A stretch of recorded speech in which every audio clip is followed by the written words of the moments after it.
আসসালামু আলাইকুম, হোম ডেকোরের আরেকটি ভিডিওতে আপনাদের সবাইকে স্বাগতম। আজকের বিষয়বস্তু হলো মানি প্ল্যান্টকে কিভাবে রোপণ করলে অনেক বেশি ঝাঁকালো হবে। শুধুমাত্র 100 টাকা খরচ করে আপনারা এরকম একটি দামি মানি প্ল্যান্টের টব বানিয়ে ফেলতে পারবেন। তো সম্পূর্ণ ইনস্ট্রাকশন ফলো করতে আমার সাথেই থাকুন।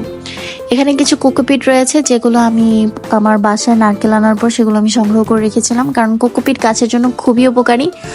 আমি এই সবগুলো কোকোপিট একটি নারকেল থেকে সংগ্রহ করেছি। আপনারা চাইলে আর অনেক বেশি সংগ্রহ করে রাখতে পারেন।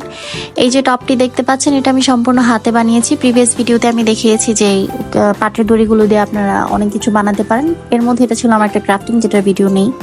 এখানে আমি কিছু বালি নিয়ে নিয়েছি, কারণ আমার কাছে তখন কোনো প্রকার মাটি ছিল না। বালিগুলো আমি সংগ্রহ করতে পেরেছিলাম। আপনাদের কাছে যদি মাটি থাকে তাহলে চেষ্টা করবেন মাটি এবং বালি দুইটা মিশ্রণ করে নিতে, আর পাশাপাশি যদি ছাই দিয়ে নেন তাহলে আরো ভালো হয়। আমার কাছে ছাই বা মাটি কোনোটাই ছিল না, তাই আপাতত আমি বালি দিয়ে চালাচ্ছি। মানি প্ল্যান্টে অ্যাকচুয়ালি খুব বেশি কিছু প্রয়োজন নেই, আপনি অল্প এই সব ইনস্ট্রাকশনে অনেক সুন্দরভাবে মানি প্ল্যান্টকে বুশি করতে পারবেন।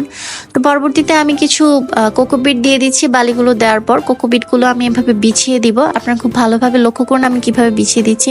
অল্প একটু কোকোপিটই নিয়েছি। তারপর এটার উপর আমি আবারও বালি দিয়ে দিব। বালিতে যদি কোনো প্রকার ময়লা থাকে সেগুলো পরিষ্কার করে নেবেন। তারপর আমি আবার কোকোপিট দিয়ে দিয়েছি এভাবে ছড়িয়ে। কোকোপিট দিয়ে দেওয়ার পর আবারও বালি দিয়ে দিচ্ছি। কোকোপিটের এটা ছিল সেকেন্ড লেয়ার। এভাবে আমি প্রথমে বালি, তারপর কোকোপিট, আবারও বালি, আবার কোকোপিট, এরকম করে করে আমি পুরোটা টব ভরাট করে নিয়েছি।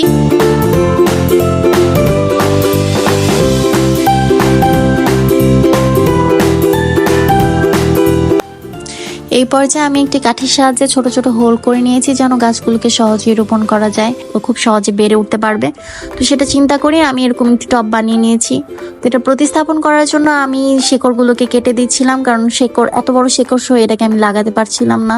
তো এভাবে প্রত্যেকটা গাছ আমি খুব সাবধানতার সাথে এখানে রোপণ করে দিয়েছি। আমি যখন এটা কিনেছিলাম তখন শুধুমাত্র 3টি গাছ ছিল। 3টি গাছ থেকে দেখুন কতগুলো গাছ হয়েছে। এগুলো ওয়ান টাইম গ্লাসের মধ্যে লাগানো থাকে। আমি এগুলো নিয়েছিলাম টিএসসি থেকে মাত্র 100 টাকা করে। আপনারাও গেলে সেখান থেকে কিনতে পারবেন। আমার গাছ লাগানো প্রায় শেষ পর্যায়ে। এই পর্যায়ে এসে আমি আরো কিছু বালি অ্যাড করে দিয়েছি, যেন গোড়াগুলো পুরোপুরি ঢেকে যায়। এই হচ্ছে গাছ লাগানোর পর ফাইনাল লুক, আর এই হচ্ছে গাছ লাগানোর 1.5 মাস পরের ফাইনাল লুক। আমি কিছু মাটি সংগ্রহ করে পরবর্তীতে গোড়াতে দিয়ে দিয়েছিলাম, কারণ যত পানি দেওয়া হয় তত মাটিটা চাপতে থাকে। সেটা হচ্ছে আরো নিচে নেমে গিয়েছিল।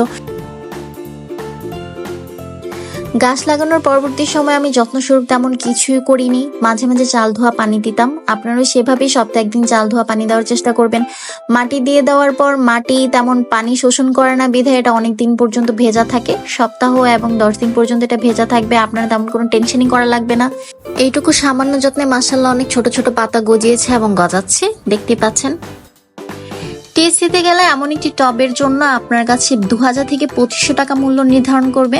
কেননা দড়ি দিয়ে যেসব জিনিসপত্র বানানো হয় সেগুলো দেখতে খুবই অ্যাসথেটিক লাগে, এবং অ্যাসথেটিক লাগার কারণে সেই জিনিসগুলোর মূল্য বেশি নির্ধারণ করা হয়।